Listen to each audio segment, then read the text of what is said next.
जोगे जान जो प्यार किया तो के लगे, जब तोरा दिल तोड़ी के रहो तब दिल किया लगे लगे, दिल किया लगे लगे। जोगे बेवफा जो तू खुश रही है, आबाद रही है, आबाद रही है। Presented by Golki music.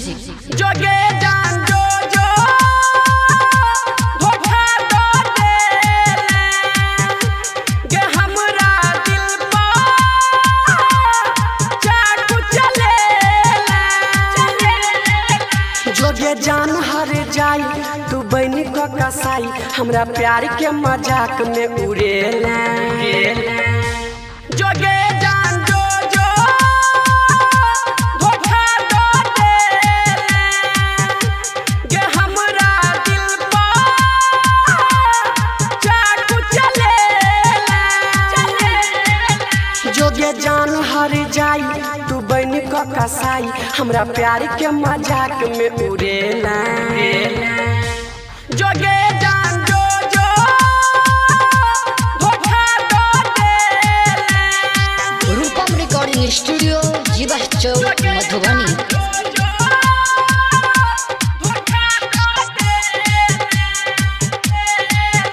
जहर के पुरिया गे सोना हमरा जिंदगी में खोई देला।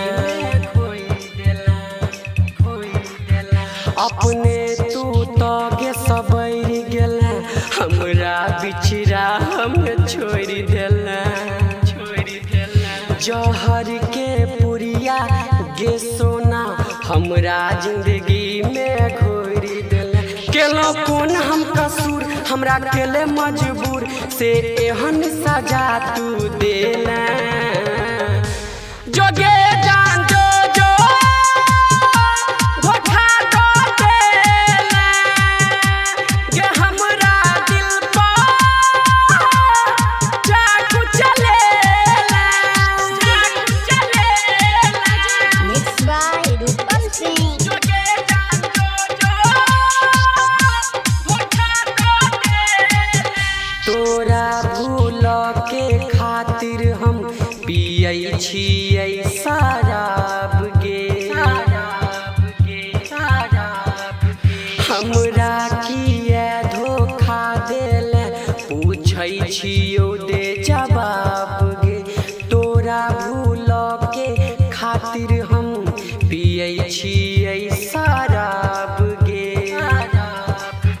कहो परवीन नवीन गायक शर्मा अनिल किया जिंदगी तबाह तू केला। जोगे जान